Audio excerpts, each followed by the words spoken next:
I lived a life of selfishness and manipulation the moment I stepped onto Indiana University's campus. I went to Indiana not just to get a good education, but really to enjoy my time there as a college student.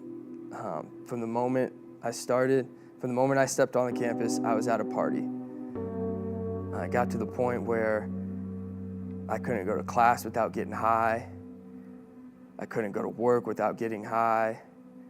And if I had an option to not go to work or not go to class, I would take it, and we would start drinking 11 o'clock in the morning until 3 o'clock in the evening. Wake up in the morning, throw up, and do it all over again. That was normal. That was what life was for me.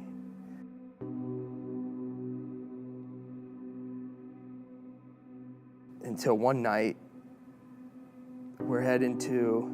my friends and I were heading to an IU basketball game, and just so happens our drug dealer lives right down the street from Assembly Hall, so we stop in at his house and we're having a good time. After we're done taking a few shots, smoking a little bit more, my buddies were ready to leave, and that's when the cocaine came out for the first time. I had never seen it before. So my friends, they're all about the game. And I tell them, guys, I'll catch up with you. I'll be there soon. So they leave. Cocaine gets split up with the few people that are left there.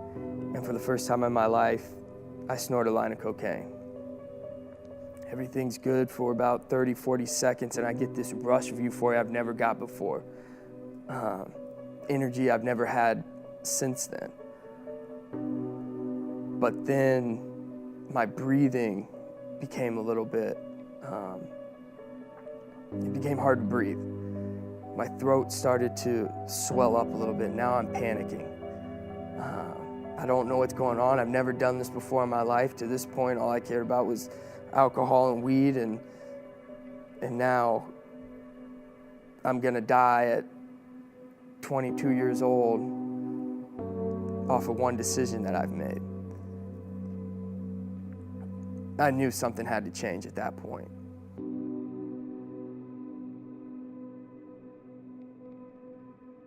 So a few nights go by.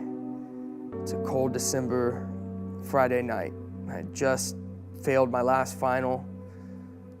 IU right after that sends me an email telling me, hey, you can't come back to school. You're academically suspended. So I'm at the lowest point of my life. I almost overdosed. Now I'm leaving the school that I love.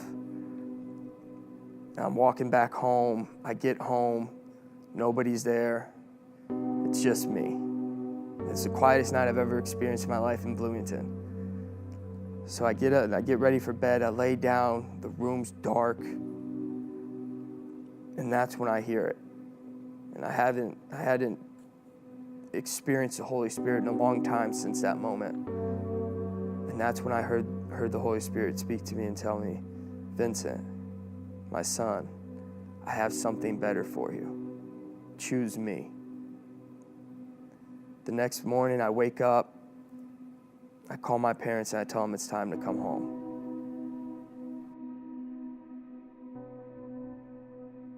For about 6 months, I was just on fire.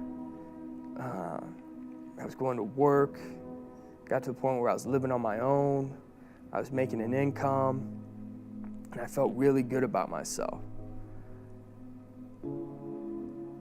And then I realized, God, this is great, but I want a little bit of control now. Like, I gave it all to you, everything's back on track now. I just want to do a little bit more with my hands. And it all came to a head one day, August 10th, 2 weeks before I'm set to go back to IU. After a night of drinking at the bar down the street, I wake up on the floor in my bathroom, covered in my vomit, with 2 beers somehow that I took from the bar to a banging on my door. Bang, bang, bang. And I say, I know, the door swings open. And my sister walks in, and she just gives it to me about how I'm a liar. You said you were gonna change your life. You said you heard the Holy Spirit touched you. You said this and you said that, but you're covered in your own vomit right now. Nothing you said to me means anything anymore. And she slams the door and walks out.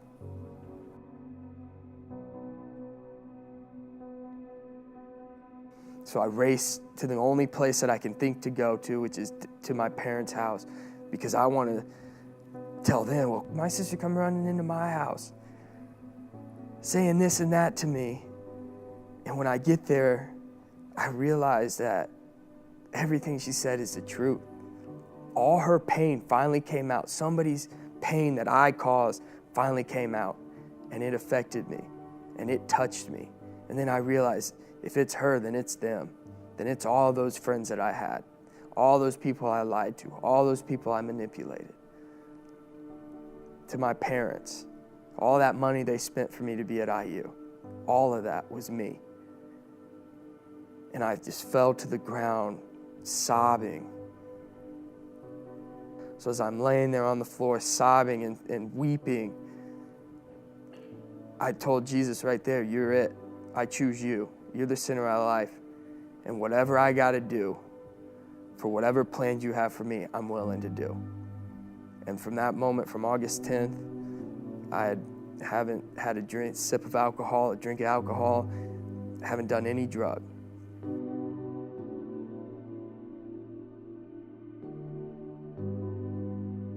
Since August 10th, 2014, I've been clean and sober. I returned to Indiana University. I played college lacrosse and college hockey, which were desires of my heart. I graduated with a degree. I met a beautiful woman, Ariel, and within 2 years, we were married. My parents and I have a great relationship now, a trusting relationship. They support me 100% in everything that I do. I get to go to work and coach college lacrosse every day. My dad likes to say I get to blow a whistle and get paid for it. None of this is anything that I did. It's everything that I've been blessed with through Christ. And the biggest thing that I take away from this is that I had to die to myself. All the selfish desires that I had to fall off. Chains had to break, and it was nothing that I did. It was truly the decision that I made to make Christ the center of my life.